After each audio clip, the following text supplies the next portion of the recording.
İstər region daxilində, istərsə də regiondan kənarda Cənubi Qafqazda sülhə dair pozitiv siqnalların artdığı bir vaxtda Ermənistan yenidən öz xislətini ortaya qoyur. Martın 16-sında Ermənistan Silahlı Qüvvələri dəfələrlə atəşkəsi pozur. Özü də regionun ən həssas nöqtəsi olan Gorustan. Müdafiə Nazirliyinin yaydığı xəbərə görə saat 9:45 radələrində Ermənistan Silahlı Qüvvələrinin bölmələri Gorus rayonunun Dığ yaşayış məntəqəsi istiqamətində yerləşən mövqelərindən ordumuzun mövqeləri atıcı silahlardan atəşə tutur. Bununla yetinməyən qarşı tərəf növbəti dəfə təxribata əl atmaqdan çəkinməyərək bir-birinin ardınca saat 18:35 radələrində adı çəkilən rayonun Xəzinəvar 20-10-dan 20:45-ə isə Burun yaşayış məntəqəsi istiqamətində yerləşən mövqelərindən ordumuzun mövqelərini hədəf seçir. Maraqlısı isə budur ki, atəşkəs pozuntuları rəsmi İrəvanın sülh gündəliyinə dair xəbər mübadilələri fonunda baş tutur. Sadə dillə desək, Ermənistanın Baş naziri Nikol Paşinyan sülh sazişi mətninin razılaşdırılması xəbərini 3 ölkə liderinə çatdırdığı bir ərəfədə. İrəvan rəsmisi Rusiya prezidenti Vladimir Putinə, İran prezidenti Məsud Pezeşkiyana və Fransa prezidenti Emmanuel Macrona zəng edərək əslində bu gedişatda atacağı manevrləri müəyyənləşdirməyə çalışıb. Özəlliklə də Paşinyanın Rusiya və İranın dəstəyini almaqda israrlı olması göz ardı edilməməlidir. Bu minvalla rəsmi İrəvan güc balansını bir növ öz xeyrinə dəyişməyə səy göstərir. O ki qaldı tarixən ona havadarlıq edən Macrona zəng etməsinin detallarına təhlillər göstərir ki, məsələ sadəcə Fransa kontekstindən izah olunmamalıdır. Ermənistan-Fransa yaxınlığı əslində Avropanın diqqətini regiona yönəltmək mahiyyəti daşıyır. Yəni Paşinyanın xulyası Avropada sülh sazişinin imzalanmasına dair fikirləri artırmaq və bununla da rəsmi Bakını sıxışdırmaqdır. Ermənistan tərəfi məhz Birləşmiş Ştatların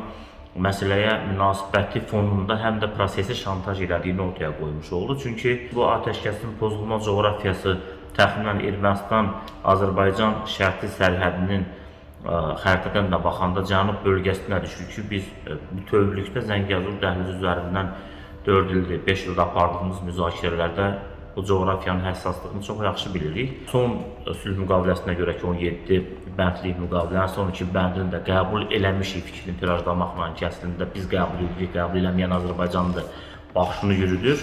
Ermənistan daxilində ciddi bir təxribata hazırlığın mövcud olması isə istisna edilmir. Bu özünü Hindistandan hərbi texnika alışı kontekstindən daha qabarıq şəkildə büruzə verir. Təhlillər göstərir ki, bütün bunlar tarixən mövcud olmuş qondarma ideyaların yenidən aktuallaşdırılmasına hesablanıb. Bunlar öz deməli iradələrini yox, xarici hamilərinin iradələrini həyata keçirirlər. Vətən müharibəsindən günümüzə qədər əslində sülh müqaviləsinin, sülhə nail olmağa mane olmaq üçün sabotajlardan, təxribatlardan geri durmayıblar və bu gün də baş verənlər onu göstərir. Bir tərəfdən beynəlxalq ictimaiyyəti aldatmağa çalışırlar ki, güya Ermənistan sülhpərvərdir, o biri tərəfdən isə sərhədlərimiz boyunca təxribatlar aparırlar. Amma Azərbaycan bütün hallarda həm hərbi, diplomatik, siyasi gücü ilə enində sonunda Cənubi Qafqazda bu sülhü təmin edə biləcək imkana sahibdir. Beynəlxalq hüququn norma və prinsiplərindən irəli gələn öhdəliklərini yerinə yetirmək əvəzinə rəsmi Bakı ilə qısa zamanda sülh sazişinə imza atmağı hədəfləyən rəsmi İrəvan əslində bu minvalla